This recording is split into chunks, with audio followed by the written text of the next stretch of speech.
working on a video for Pride Month, which will drop at the end of June, but I've been so caught up in working on that, I've kind of neglected to read stuff for my regular videos. So consider this a really big preview for the upcoming video or something. I don't know, you guys should have figured out by now that I have no idea what I'm doing at this point. Anyway, let's get to talking about, okay, I was going to say little known, but it's actually pretty popular. We're talking about I Think I Like You, which I will henceforth call Italy because I think its name is really long. To start with, Italy is all about this rabbit named Sky who works for UPS doing deliveries. Wait, no, never mind. Much later we find out he works for something called SPPS. There's a very funny joke I could make here with two of these letters, but I don't think YouTube would like it, so I'm not going to. One day, on his route, he comes across this house belonging to a shirtless wolf named Leon. And just like that, the little rabbit has caught a crush. And better yet, it seems the wolf has caught a crush too because he won't stop ordering packages. Not that Sky knows that. This webcomic start is actually fairly different to what it becomes later. The beginning has no words, being this sort of visual comic strip based on sight gags and whatnot. To be frank, it's not bad at all, it's just fairly simplistic in a way that wouldn't be suited to how long this comic actually is. And this comic is long, like really long enough for me of all people with all the shit I read, to take note of its length. Its first upload is dated all the way back to February 12th of 2023, and it's been running hyper consistently since then. That's probably why, not long after the first few chapters, characters start talking, which is more suited to something that's long running and going to have an actual plot. And it also gives me some real meat to discuss in regards to the characters now that they have more fully fleshed out personalities. Leon is very low-key, for lack of a better word, kind of stoic, you know, he's not really prone to these super large comical reactions. Sky is just a nerd. His personality isn't actually all that interesting, rather it's his past, which takes a back seat for the entire comic so far. We know that he ran away from home abruptly, but we haven't really been told why yet. It's clear that the webcomic really likes to play its cards very close to its chest, for better and worse. To elaborate on that point, the manga, oh wow, habits die hard I guess. This webcomic takes a lot of time with itself, getting lots of time to really show its characters and include a lot of stuff for the smaller, fluffy moments. You know how people complain about modern anime and stuff like Jujutsu Kaisen not having any filler, just like no downtime to get to know the characters? Downtime is honestly a decent chunk of this webcomic. We get to see how Sky and Leon spend their time together, and it's these sweet, smaller moments. The chapter that really jumps to my mind in this regard is chapter 78, which is sort of a return to form.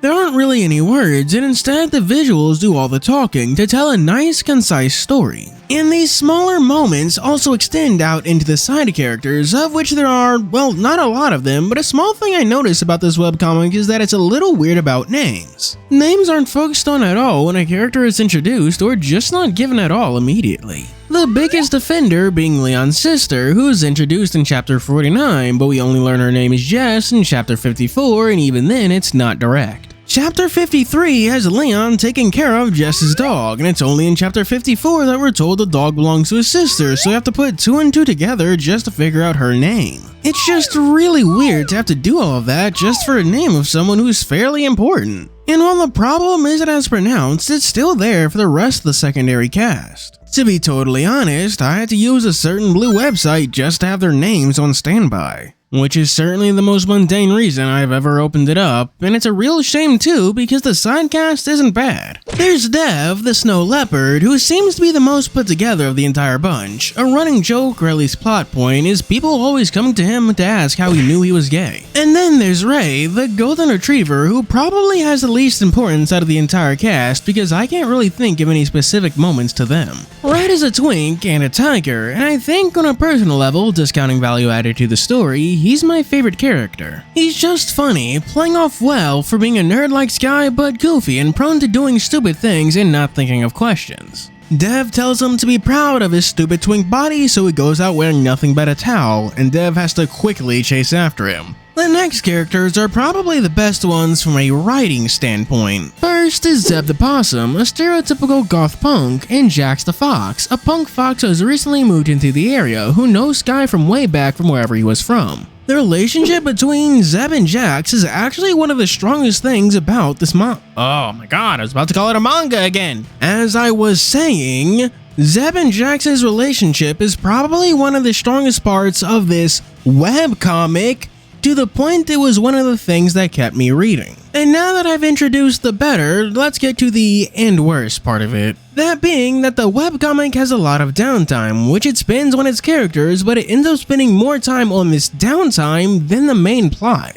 You see, Sky isn't the only one who's not from around here. From time to time, we get hints that Leon isn't totally local or even foreign. He's something far, far more removed. In the spur of the moment, saying he's from Kanto, Pakistan, which I will admit is a pretty good joke. I'm gonna throw in a timestamp if you don't want spoilers, so you know what to do. And, y'all skipped? Okay. So it turns out that Leon is a demon from the underworld, which is a pretty interesting twist, but the twist itself isn't the problem. The problem is that Sky takes the news really well. The twist doesn't actually create much conflict, you know, that thing that makes stories interesting.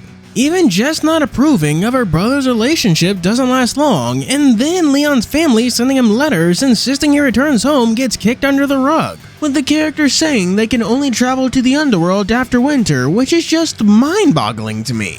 Welcome back to those who skipped the timestamp. As I was saying, there is a main plot. This is the trouble facing Sky and Leon, and it's honestly barely present in the webcomic. In the world building, both mundane and the fantastical parts could use some work, like I can't name the current place the story takes place in, which is just freaking weird. I don't know if it's East Coast, West Coast, major cities, suburbs, or maybe it's not even in America at all. It just seems like something all that downtime would be used to passively add to. The biggest strength of the webcomic, and what substantiates most of it, is actually the side characters, namely Zeb and Jax. It's actually this interesting little story where Zeb is hopelessly crushing on Jax, which is the first part of the conflict. How can we get Zeb to deal with these emotions? Should he confess? Let the crush fizzle out? Is Jax even a good potential option with his habit of doing meaningless crime? Little side note, but Jax actually reminds me of Mr. Cups on his ears from Night in the Woods. Maybe I'll use Night in the Woods as the background footage for this video. I'll decide when I get there. This actually ends with a confession, only for Jax to break the bad news that he's not gay. To make it up to Zeb, Jax does recommend him to a friend, Emma, from a topic, and the two hit it off and everything's great. Until Jax realizes that maybe he isn't as straight as he thinks, but it appears that he's already ruined it for himself. This is some good conflict, following Jax learning more about himself and having ongoing problems that shape the direction of the story. It's just weird that this is given to a side character while our main character's problems get pushed into the background. I know the people behind this can write well, a lot of Italy already is. It just needs to put more of that skill into our protagonist dealing with a real problem. Some final thoughts before I go. I do think the art is nice, and I do like how they get a bunch of artists to do covers for the various chapters. And one of my favorite things are the little messages left at the end of every chapter from the creators. I genuinely think they're funny, but that might just be because I have a bad sense of humor. Well, I gotta go because I feel like my eyes are burning out of my sockets and they're having trouble adjusting to light. Before you say I should take more breaks, know that I did, and that didn't help. For our 3 stars, we have special thanks to Choron, SkyKing64, 80 Ware, Garen LaFazor, Child Venomous, Charlie Woon 78, The Good Old Days, and Stassi. For 4 stars, you have McCoyties and Utterly Awe, The Sea of Stars. And for our Super D2 special 5-star shoutouts, we have Hodari Lion, The Fires Over Rubicon. Thank you for watching. Do be sure to like and subscribe. As always, this is Rose Fury signing out.